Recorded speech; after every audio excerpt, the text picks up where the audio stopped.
Good evening, everyone. Welcome. Also, welcome to those that are connecting online. Clint, was there anyone else in the car park coming up? No? Okay. So let's settle into our evening meditation.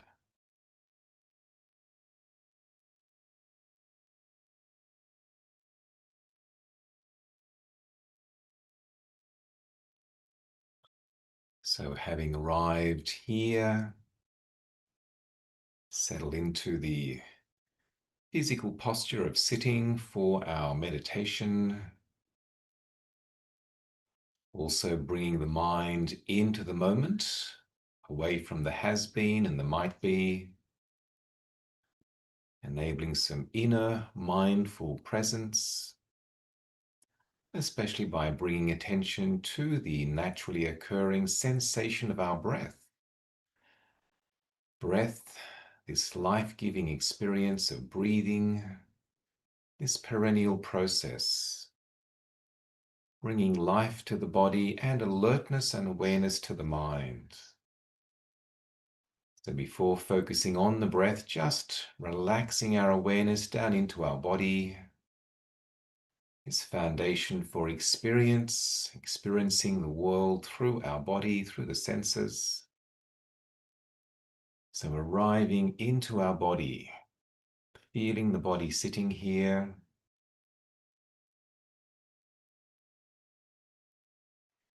enabling our posture with a sense of uprightness, symmetry, balance, energy, and mindfully noticing a few contact sensations, feet connecting with the floor, feeling that contact sensation.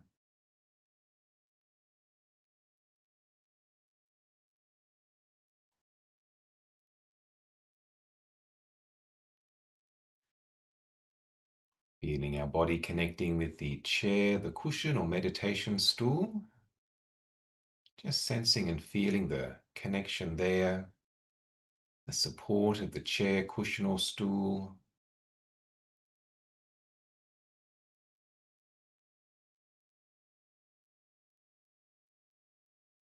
Bringing awareness to our hands and fingers resting in our lap. Making sure they feel comfortable, adjusting them if we need to.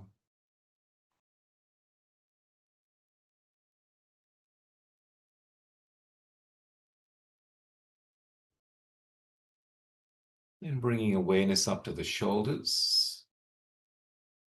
Feeling into the shoulders, relaxing them of any tension, tightness, contraction, holding, without disturbing the uprightness of our back. Relaxing the shoulders, relaxing the chest area so we can breathe freely. Relaxing the abdomen, the belly area, helping the diaphragm to extend fully with the breath. And then feeling the subtle movement as the body breathes, a gentle rising up of shoulders, chest, abdomen, belly, and relaxing down with the out-breath.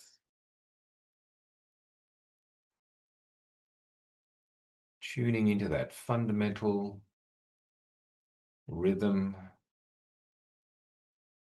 that nurturing, nourishing movement, the gentle rising up with the in-breath, relaxing down with the out-breath.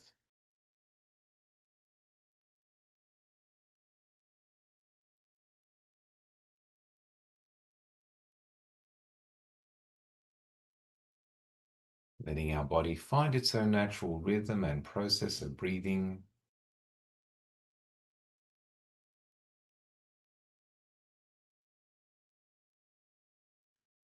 And also noticing our face, maybe feeling the air connecting with our face.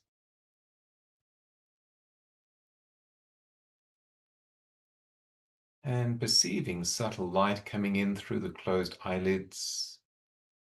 Some degree of lightness, brightness, color, patterning, blankness. And looking into that through the closed eyelids. A forward focused gaze into the space in front, into that lightness, brightness, or blankness.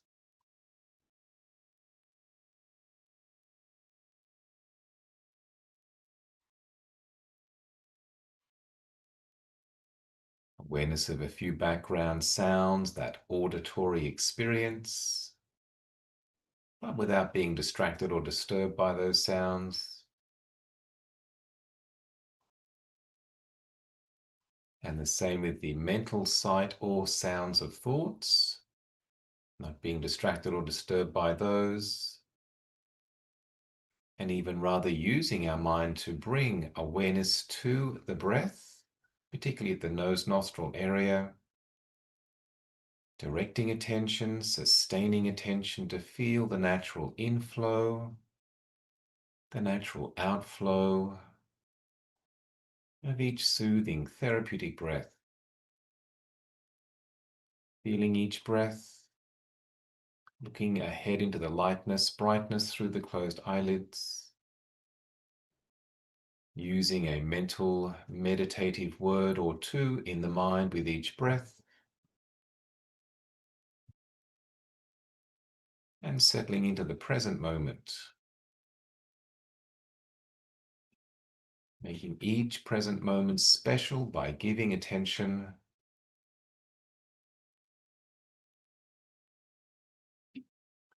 contentment of just noticing each individual breath in each present moment,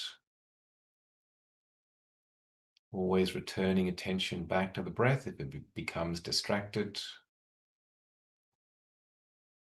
allowing the possibility of some inner calm ease, some inner peace and presence. Here, now, knowing.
Please help yourself to some tea biscuits and we can have some reflections and discussion.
So we have arrived into summer. So did we arrive into summer or summer arrived into us?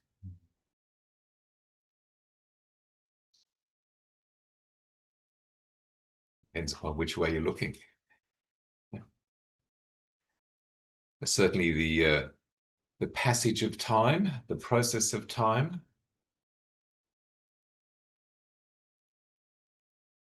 Now summer, the weather's warming up, and the year's winding down. The main thing is that we don't get wound up as the year winds down. So this evening I thought to check in, debrief from our session last Thursday, which was different than the usual sessions. We had about 30 people here.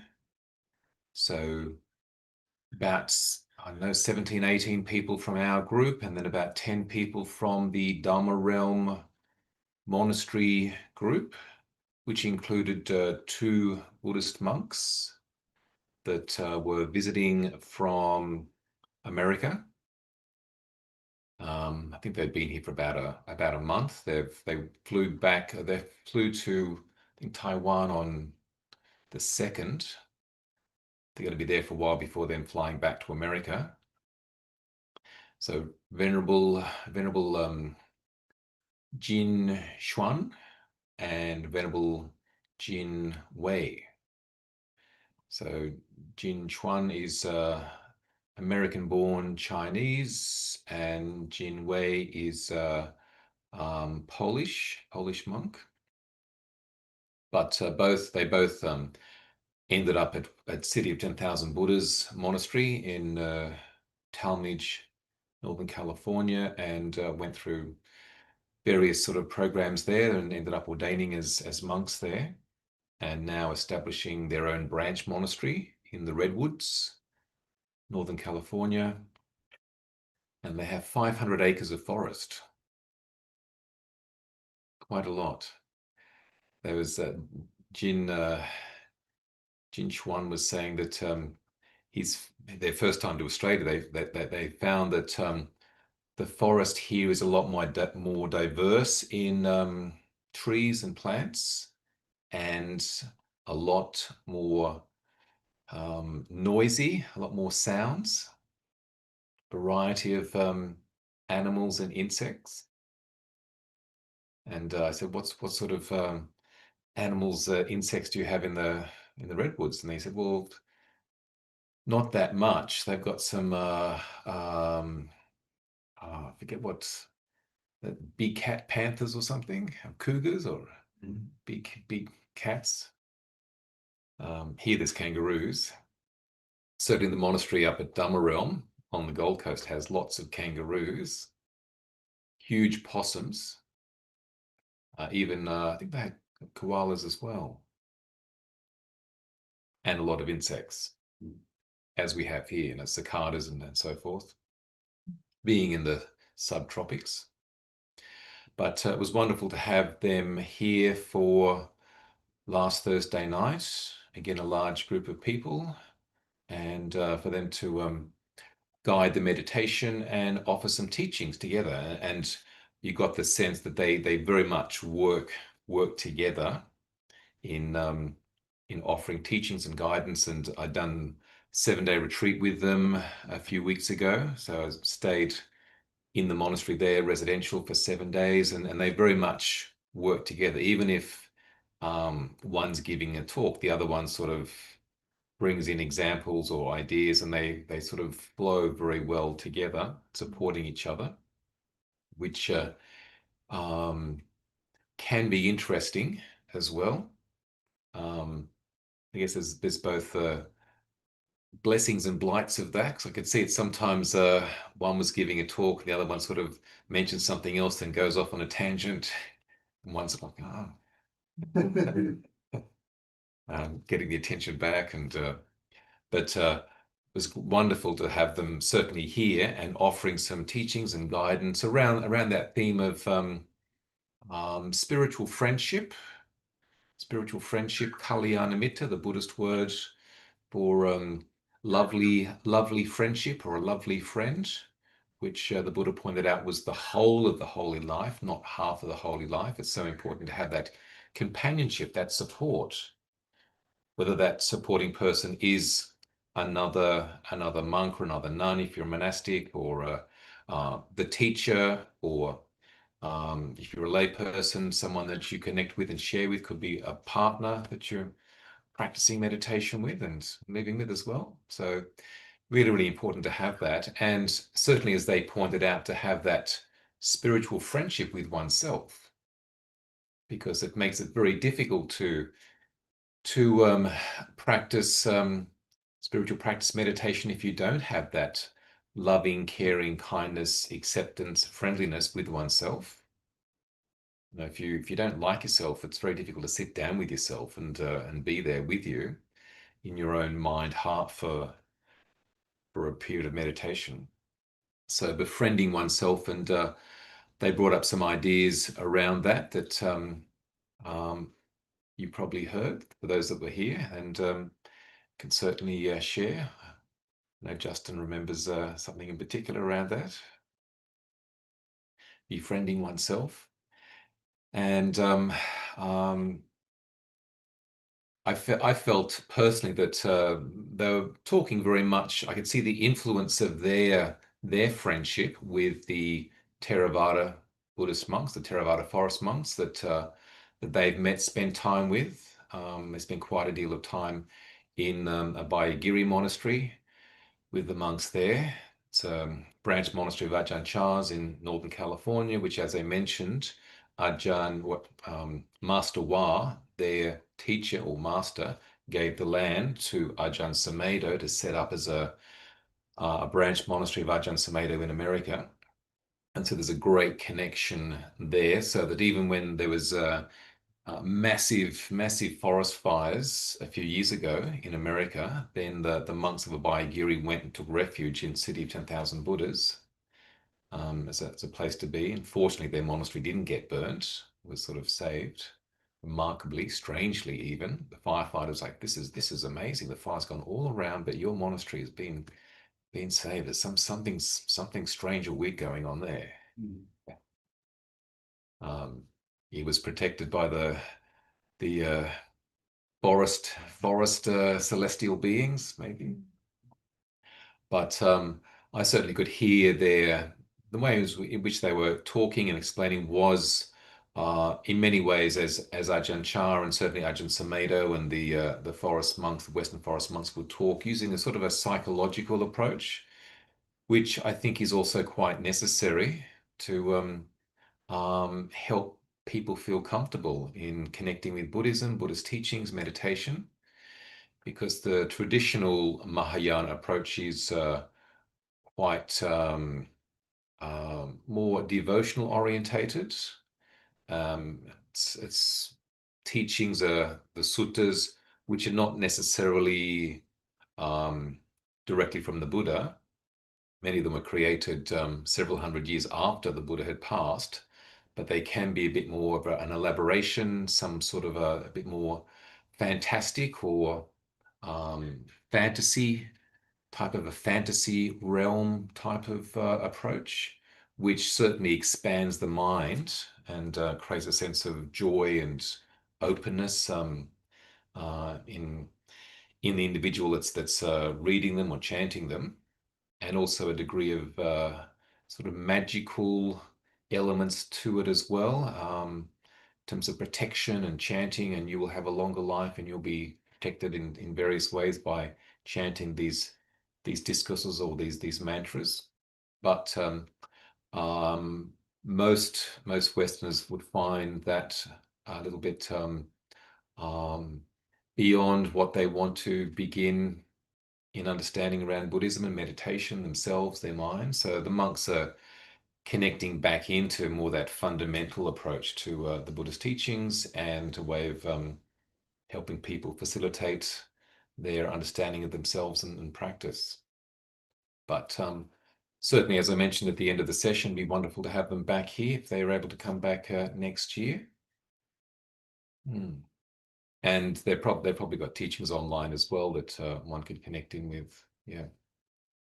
So maybe to share in the spirit of Ewame Sutang, that sense that many of the Buddha's teachings begin with Ewame Sutang, thus have I heard. Venerable Ananda repeating what was heard, what he listened to, the Buddha's teaching. So what did we hear last Thursday that you found interesting that you'd like to share? Or even any clarification around anything as well? Any questions? So over to yourselves. Peter? This whole concept of bodhisattvas. Bodhisattvas, yeah. That my understanding is that the Mahayana, they'll wait till everyone becomes Buddhas and that, and then they'll all stand up to Nirvana together. Is that what sort of generally what the belief is? And I find that sort of along those lines. Yeah. And it is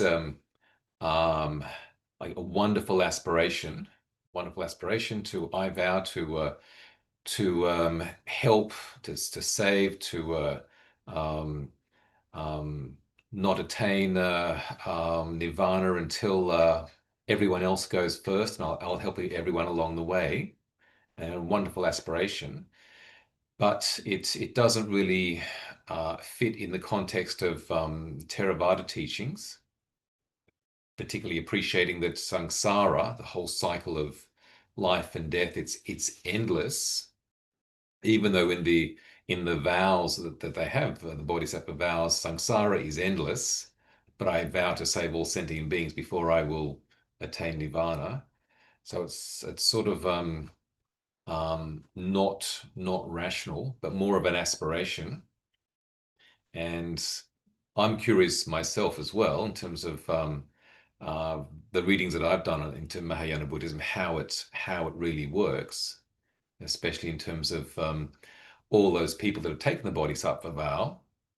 Um, who goes first with those? It's like, well, no, you go first. No, you go first. No, you go first. No, no, please, you first. No, no, no, I vow to be last. You say it's aspirational, when you see what particularly is happening in the world globally right now, I mean, it just seems it's impossible. Well, It's never yeah, going to yes, happen. yes, yes. That everyone will become Buddhas and descend up to Yeah, Nirvana yeah, together. yeah. It's fantasy. Yeah, and certainly in the Theravada scriptures, the Pali Canon, the only bodhisattva that the Buddha spoke about was himself, his own sort of aspiration towards enlightenment, and there's no reference in the Pali Canon of scriptures and teachings where the Buddha is saying that the practice is to be a bodhisattva. Don't become enlightened, be a bodhisattva. So that's not in the Pali Canon, but obviously it's a large part of the Mahayana context. I was reading that in Mahayana Buddhism, sort of as Buddhism developed and moved from India into China, there was the idea that it was a bit seemed selfish for you to realize enlightenment for yourself, and that's you're happy now and everyone else is still suffering. So it's like, we'll make it an idea that you vow to help other people get enlightened before you do. What a lovely thing. But and even as I said to the monks when I was on retreat with them, they were teaching the retreat, and I said that for people like even like Ajahn Chah, who wasn't a bodhisattva, but he helped so many people. He died, probably realized full enlightenment, and that's it for him. But because he helped people, even like someone like Ajahn Sumedho, then Ajahn Sumedho helps others, and those others help keep on. So it flows on in that. It doesn't mean that you have to stay around as an individual entity in the cosmos saving everyone. But if you're fully enlightened, then your teachings will help others, and it flows on like that. John, didn't they also express that, there's, we think of saving everybody in this world on this planet, I guess, but didn't they also talk about other worlds, multiverse? Yes, yes, that's that infinite thing. universes. Yeah, and yeah, yeah. So then it really does become, impossible to think that, if there's infinite worlds beyond this world, you're trying to save everybody in those other worlds as well. Yeah. Mm. Yes. So I see it more as a wonderful aspiration to let go of self-centeredness and self-focus. But I also see that someone that does the hard work to get enlightened themselves in this very lifetime, they're also helping, especially since even like this planet, there's probably others out there in the universe somewhere that are getting overpopulated. So hey, make some room. Yeah. Get enlightened and don't get reborn again. Don't be a consumer. Well, also it's an example too of something for me to aspire to. That like through all that hard work, you escaped Sindhara. Yeah. So if I work that hard, then I could have that opportunity as well. Yeah. And certainly the more we practice, it's keeping the Buddha's teachings alive and open as a practice path. And I think part of even the monks' concern was that whilst certainly Mahayana Buddhism has been around for since around the 1st century, and has developed over that time as well with extra discourses, suttas that have been, or sutras that have been written, put together, as to how it will be actually accepted and applied in a Western culture is a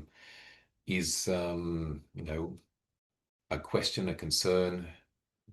Certainly Buddhism has become more of a well, it always was a psychology of the mind, a philosophical approach to how to view things, also social psychology, a sociology of how people can relate together better and be more harmonious in their interactions.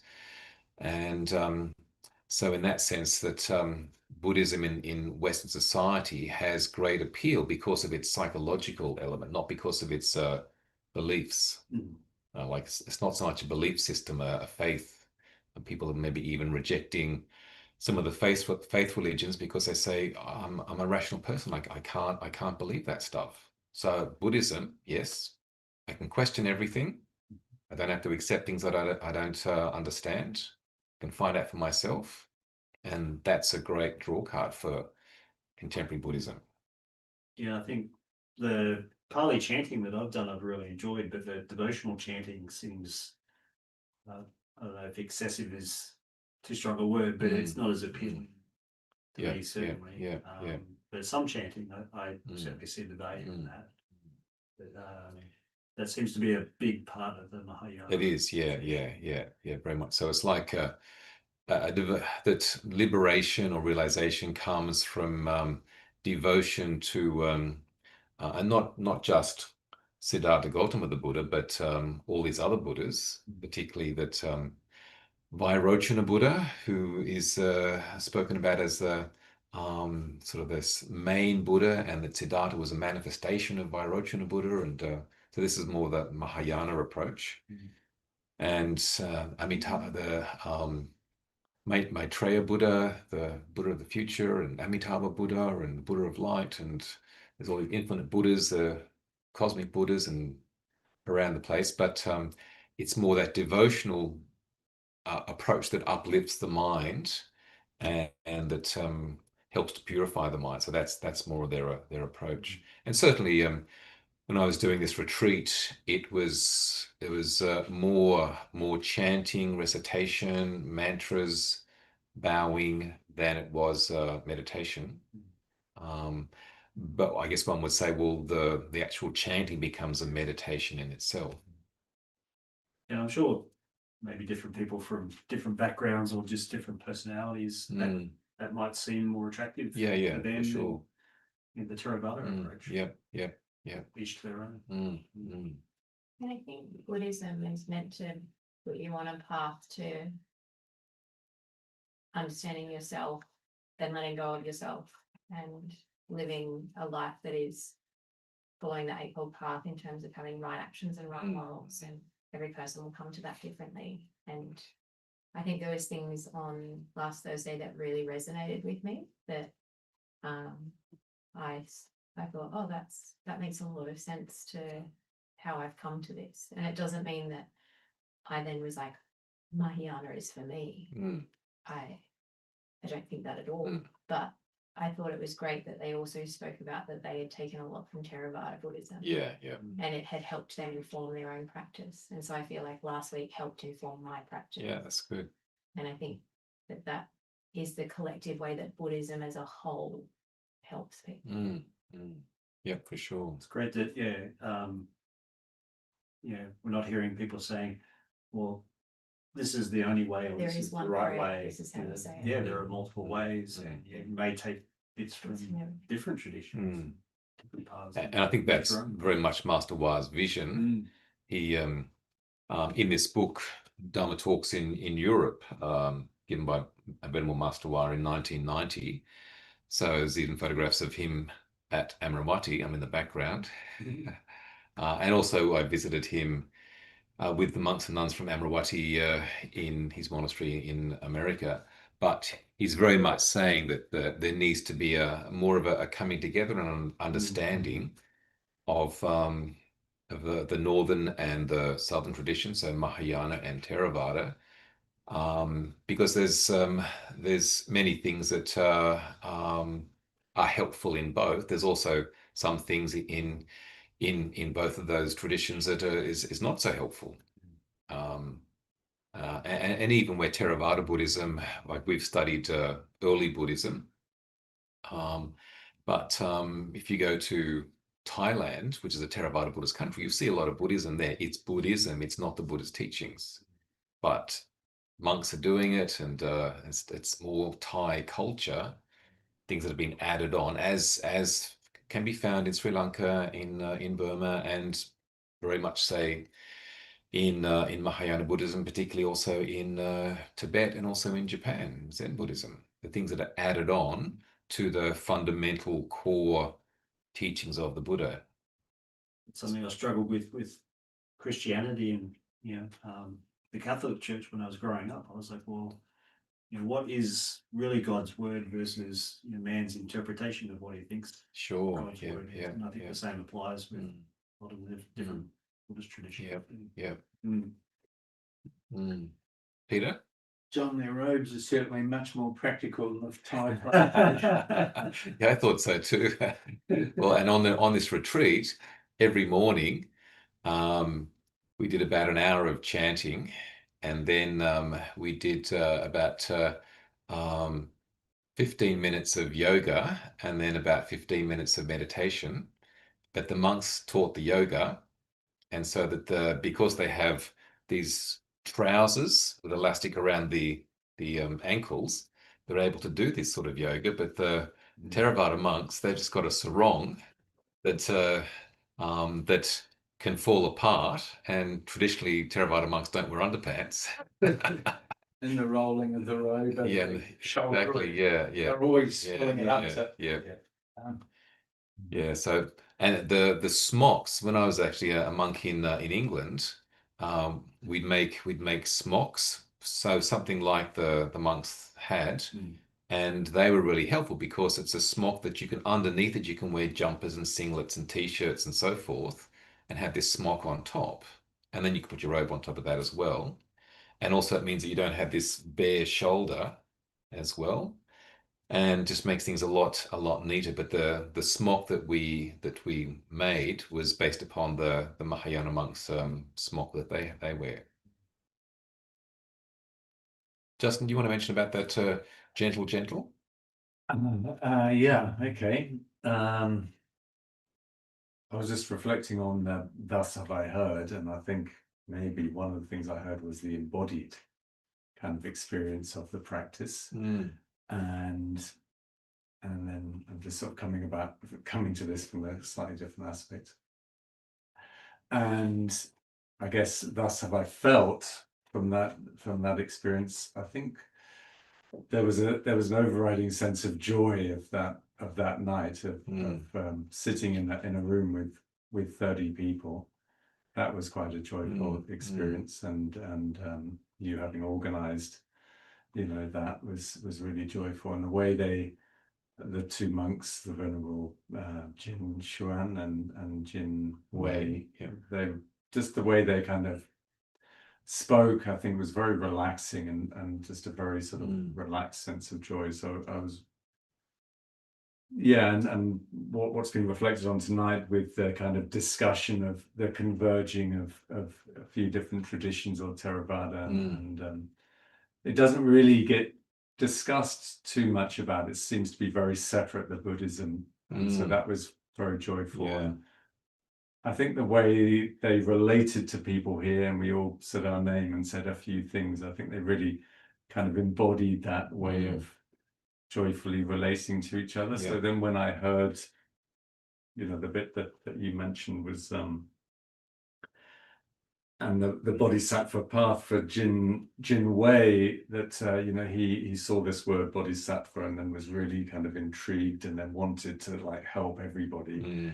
And then he kind of realized that he didn't really like himself and that he was never enough. And so there was a kind of joy for me in hearing that reality, because I felt very kind of close to that. And then his sort of methodology of being very gentle to himself, and I thought it was just a really lovely practical way of sort of bringing metta into an embodied practice. Yeah. And so, even using that word, just gentle. Such a gentle way of being with yourself, isn't it? So I thought that was really, really lovely. And so this bodhisattva vow that he originally started with, of helping everybody else, came back to actually a sort of, maybe that was the Theravada, a sort of approach of coming back to himself, and then being very gentle with himself to then be able to help everybody else. So it seemed like, you know, two sides to the same kind of practice in a way. Yeah. Yeah, so yeah, the overriding sense from that evening was just, it was just really joyful to be part of that experience, and I really appreciate that, you know, that it was able to take place. Well, we've got her on camera. It's on the YouTube. Captured that joy. It's now on YouTube. Yep. Yeah, that was, Is it Sama Samadhi or Ratnagiri Meditation Sangha? Yeah, Ratnagiri meditation. Right. Yeah. and it was a lovely guided meditation. Yeah, Jim. Mm. So, you know, after all that relating to everybody, it was just really nice to then also relate to the self. Yeah. What did people think of the that little chant at the end?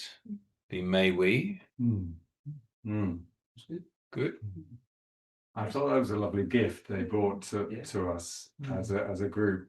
Like, I really thought that was something valuable they left us with. I thought it reminded me of when we've done like loving kindness meditation and sympathetic, kind of giving away that loving kindness at the end and dedicating it to something. I felt like it was a really holistic way of dedicating it to ourselves, to each other, and to everyone. Yeah, it is like medication too. Yeah.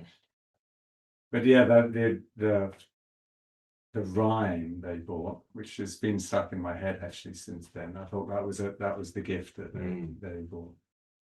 So, may we be safe and protected from inner and outer harm. May we be truly happy and deeply peaceful. May we be healthy and strong and physically at ease. May we take care of ourselves and live with well-being. And so that was the last part, but it was may I, and then may you, and then may we. Then may us. No, the may we, I think, was Yeah. Well, that's one that we can do at times if you like. Might have to print up a whole lot of these. I still got mine. I still got Or even if we wanted to, we could compose, if we need to change some of the words or make it so it's four lines basically, but have a look at whether there's anything that we wanted to add to it or take away or change or modify. Well, I think again that that evening is we were all sort of affected in a way that was positive and wonderful, and that sort of energetic resonance continues with the thoughts and memories and feelings and the learnings that we got from that evening's sharing of those monks, and again, hopefully they can come back and connect with us. All being well next year. I've invited Venerable Hung Shu to come and spend an evening with us. He's here for about 6 months up until about April, and I initially thought that he could come on a Sunday, but his Sundays are taken up doing sessions, online sessions, and giving talks and translations, and so that he'd said he'd happily come and do a Thursday evening. So probably in the new year we'll arrange for him to come down, and he did ask me if he could bring his guitar. Yeah. He was a singer before and played music, and so he uses music, and he's composed Dharma songs to help connect with people, and so he can bring his guitar and share some of his Dharma songs with us. Another big difference with Mahayana, isn't it? That they can enjoy music and entertainment to some extent, I guess. Not enjoy, just experience. Being safe from attachment. So we need to finish for this evening, but thanks for coming out, and see some of you that can make it on Sunday for the retreat day, half-day session with the theme of I've titled it Motivation for Meditation and Inspiration for Samadhi. And so if you can come Even if you haven't put your name down, there's always space, and shared lunch afterwards for those that can stay. And that'll be the last retreat day for the year, at least here. So thanks for coming, and see you next time. Mm.